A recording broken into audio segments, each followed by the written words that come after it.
everyone, my name's Hannah. I am a youth pastor in Illinois currently. I just graduated college last May, 22, married. So those are a few background information going into this talk that I think are pretty important. So my subject that has really stuck with me all semester has been the idea of purity culture. It's something that I've personally experienced, I've personally witnessed, lived through, and I wanted to explore the effects that it has on young adults, especially negative effects, and then how we can better address sexuality moving forward. So, like I said, I just recently graduated. I am a young adult. This is something that I have lived through and witnessed and currently see happening to other students. So that is why it especially stuck out to me and something that I wanted to address. So you're probably wondering, what is purity culture? You can probably guess that it's something to do with sexuality, probably staying pure, etc.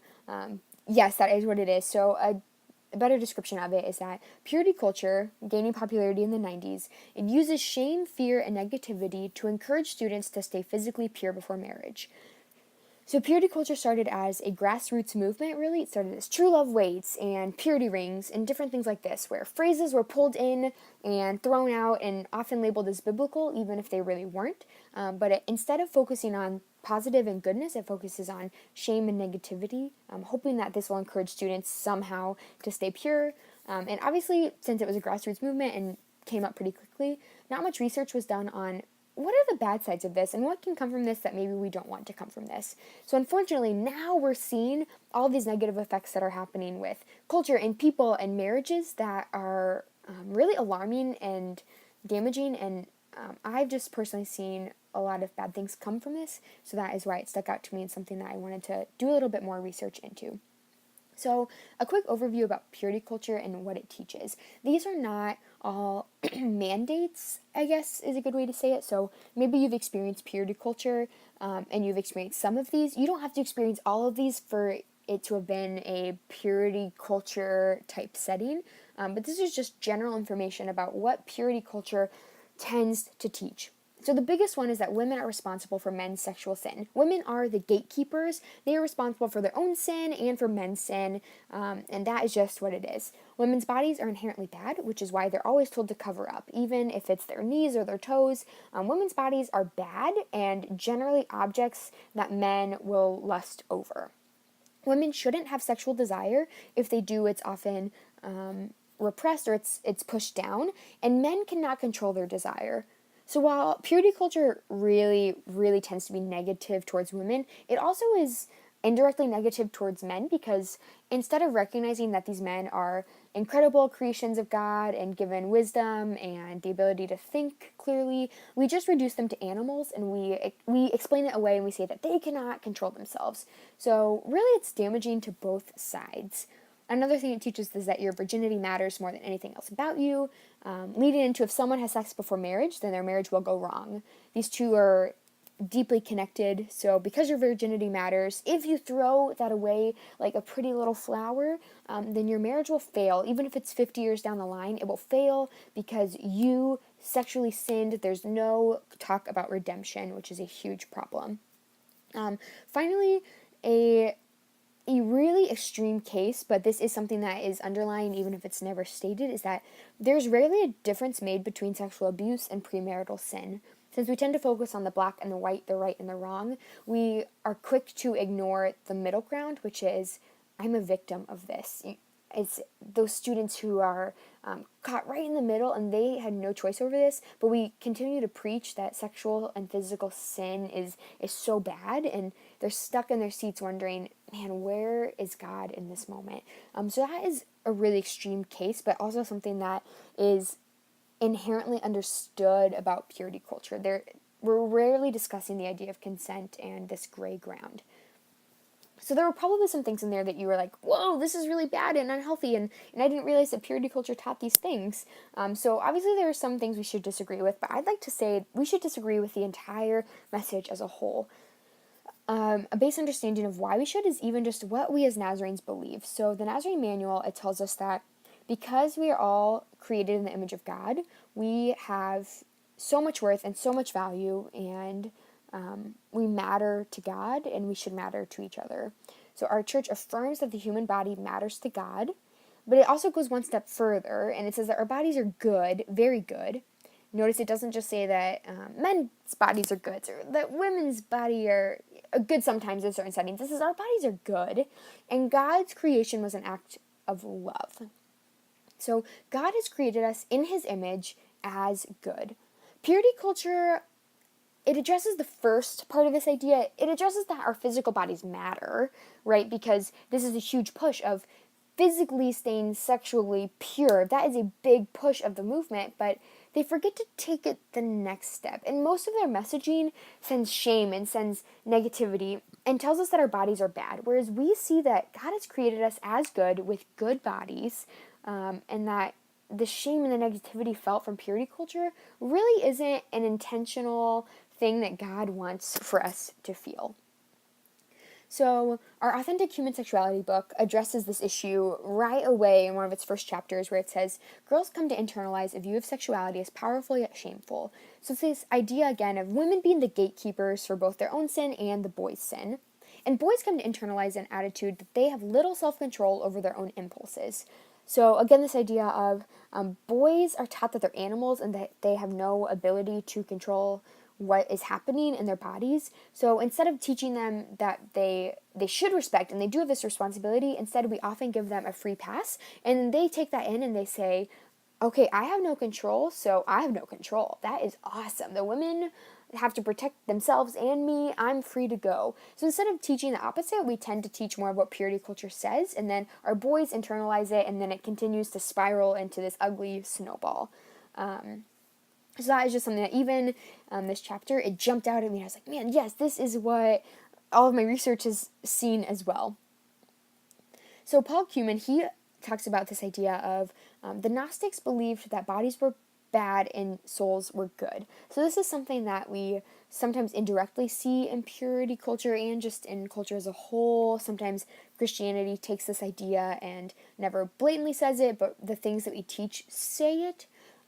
We teach that spiritual and souls are so good, but these bodies are really, really bad. And when we teach that bodies are bad and souls are good, it leaves us in this weird combination trying to hold this tension together that doesn't work. We can't do it. Where does sex fall in the middle? Because sex ties it all together.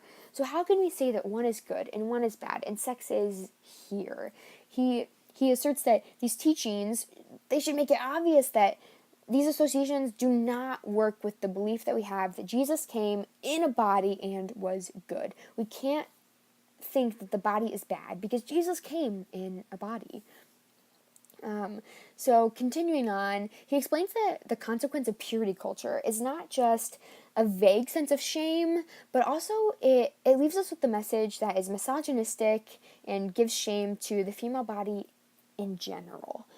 So it leaves people not just thinking that there's a general shame, but it more specifically makes us really hate the female body, and this translates to all genders. It's not just boys thinking these bad thoughts about women, but it's also women hating themselves and also casting that shame onto other women. So this is something so deeply rooted in us as individuals, us as a culture, interacting with all the genders. It really plays into so many more relationships than I ever could have imagined going into this conversation. So someone that I found during my research that I have absolutely fallen in love with is Linda K. Klein. She is an author and a founder of Break Free Together, which is a foundation that works with women who are overcoming purity culture, I guess is the best way to say that. So one final thing that should be alarming to all of us is this idea of religious trauma syndrome. So this is the condition experienced by people who are struggling with leaving an authoritarian, dogmatic religion and coping with the damage of indoctrination. So Klein realized after years and years of research and interviews that way too many people have experienced RTS, especially in regard to sexuality, even when they're married. So far too many people are leaving purity culture and are walking away from these teachings and these messages that are being sent, and they don't know how to process them because they don't align with what they know about God. So either their views of God is changing or the way they live their lives is difficult and conflicting, and they're going into marriage, and this is supposed to be some beautiful moment that is something we've all talked about, and it's supposed to be this magical switch that flips, and we go from viewing sex as bad to sex as good, and then they get to their wedding night, and it just isn't what they thought it would be.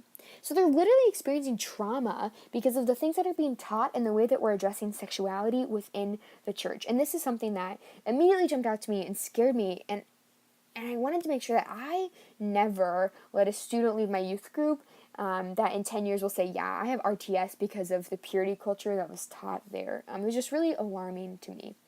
And it led me into wondering, how can we reverse the effects of purity culture that is in play today? Before we start talking about how to reverse the effects, I want to talk about why we're reversing the effects. In these two stories, really quickly, Jesus talks about sexuality, and he talks about it in ways that do not line up with purity culture.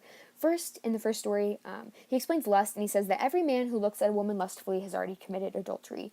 Notice that he did not say, every woman that makes a man lust is an adulterer, or every woman that makes a man lust is a sinner. He focuses solely on the men and their responsibility, and I think that is so powerful. If Jesus didn't blame the women, then why do we think we have a right to cast all that shame and all that blame and all that negativity and self-hatred on our women? It is not healthy, it's not positive, it's not beneficial to anyone in our culture. And those are really strong words that I'm using here, but I am just so passionate that even Jesus tells these men that, hey, you're responsible for yourself and you need to take ownership.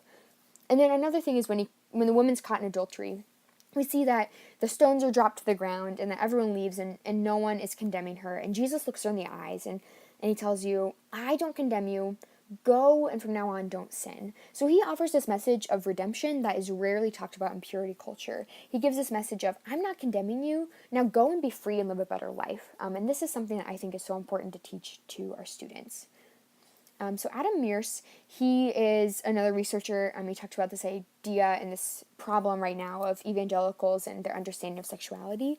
And he found two different things on reversing purity culture. First is that instead of teaching a negative and badly based idea of purity culture, we should be teaching positive orthodox sexuality. So this is sexuality that reminds them of the goodness of God's creation and is actually based in the Bible, not on some random phrases that are assigned biblical authority. He also showed that both repetition and messaging over time create this healthy environment that is needed. So this is both having continuing conversations and also good messaging over time is so important to developing healthy sexuality in students and young adults. So where do we go from here? How do we reverse the really damaging effects of purity culture? There are so many ways we can as church leaders, some of which include opening up space for conversation in general, because if people feel comfortable asking even basic or silly or small questions, they eventually will become comfortable enough to ask us the hard and the deep and the scary questions. Also focusing on holistic purity and not just the physical idea, but also of purity of mind and soul and what it means to love God in all of those ways, not just focusing on a list of rules that we have to follow or else we're sent to hell. Again, preaching on redemption and forgiveness is so important, especially for those people in our ministries that have already done everything in the book that we say not to do before they walked in our doors. So we cannot just preach a message of shame and blame. We have to preach a message of redemption and forgiveness, especially for those people who have already experienced these things that we are saying not to do. And then reaffirming the goodness in God's creation is so important in everything that we do. And then at home, ways that we can encourage parents to build on this, or ways that we even can encourage our own families. Again, creating this culture of openness and honesty is so important because we want kids to come to families and to our church to ask questions instead of Googling them or going to their sketchy next door neighbor. We want them to come to us so that we can control the conversation and push them in the direction of goodness and holiness. We also want to remind our children they're loved. We want to start these conversations early. We don't want to wait till they're seniors in high school to talk about birds and the bees. We need to start talking about this as early as kindergarten, really, what it means to have a healthy sexuality, even if we don't use those words. And also, we want to be really careful and intentional about our responses. A lot of the times, shame can be implied and shame can be taken on. So we, as parents, as church leaders, as influencers, need to be hyper aware of how we are responding, both in actions and words, to things that students are telling us, situations that are happening, questions that are being asked. We want to avoid shame at all costs because this is so damaging and really sticks with someone for the rest of their life, and it impacts every other relationship that they are in. So a couple of tools, a couple of actual practical things that I've come across through this research. A few different books listed here. One of the ones that jumped out to me the most is Sex in the Conservative Church by Sellers. So she is actually a licensed psychologist teaching at Seattle Pacific University. And this book was written for both counselors and clergy to talk with people who have grown up in the midst of this purity culture, who are now trying to heal from this while keeping their religion. So she's not just some random secular person telling us to desert our faith. She's saying, how do we shift the conversation from dysfunction and shame to healing and restoration and goodness? So I thought that was just a really cool thing that basically encapsulates everything that I'm trying to say in this PowerPoint. There are a couple of other resources here. The Bible for Normal People, Linda K. Klein. She talks about purity culture, and it is a great 15-minute listen if you have the chance. I would highly encourage it, especially if you're on the fence or wanting more information. She does a great job of breaking down purity culture and the effects that it has on her personally and just in her research. A few websites and foundations also that I have come across. CBE International is a great egalitarian resource. Egalitarian is when there is equality between men and women, which is what the Nazarene Church believes in. There are lots of blog posts and resources and different things coming out of this website that are so helpful, and you know that they've been streamlined and sourced through something that we already agree with, I guess is a great way to say it. So especially regarding purity culture, there are a lot of awesome resources or blogs or opinion posts that can help you see this in a new light and can help you maybe find resources to give to someone in the midst of this struggle right now. And then Our Whole Lives is a researched sex ed curriculum. It's produced by both United Church of Christ and the Universalist Association. So there's two different versions. There's obviously the Christian version and then the Universalist. I would suggest looking at the Christian version, obviously for Christian reasons. But this was something that took years to develop, and intentional planning, intentional thinking through. It wasn't just a grassroots, throw out some words and hope that they fit with the Bible. It was a what is factual and what is biblical and what is developmentally correct. So it walks through sexuality starting at kindergarten, age appropriate, of course, and it goes all the way through adulthood. So it takes us on this journey as sexual beings, as created good beings, and how to address sexuality and sex ed in ways that are Christian but also helpful and educational, and a great mix of everything in between. So I would take a look at that too if you are ever wanting even just some more input or resource or connections to sex ed and how to maybe have those conversations with your church or with your students or anything in between. So those are just some resources that I found while doing my research that I think have been really helpful. In conclusion, again, I'm so passionate about the subject, partly because I've personally lived through it, partly because I see it being lived out now, and partly because I see the negative effects that have happened on people my age and above, and I am just so passionate about protecting my girls and my guys against these things that are so preventable. We have complete control over the narrative that is set 10 years down the road for these students, and I wanted to be one of love and respect and of kingdom culture instead of purity culture. I want to teach my students to love and to respect and to be responsible for themselves and to be aware of everyone else, but to love their bodies too, to love themselves and to not have this shame and this self-hatred that too many have. I really want my students to leave youth group knowing that they are good, that God has created them good, that there is redemption, and that whatever culture says, it doesn't matter, because we look at what Jesus says, and we look at what the Lord says, and we look at what our kingdom goals are. So that is really the base for this project. I appreciate you listening. I appreciate you taking the time to respond and give feedback or ask any questions. I would love to hear them, but thanks again for listening. Here are my resources. Hope you have a great day. Hopefully you're not staying up too late to do this homework. I know how crazy grad school and everything else can get. So again, thanks for listening. I'd love any feedback here or on the Canvas page or anything else. So my name's Hannah again. Thanks for listening. I'm really bad at conclusions. So here's my conclusion. The end.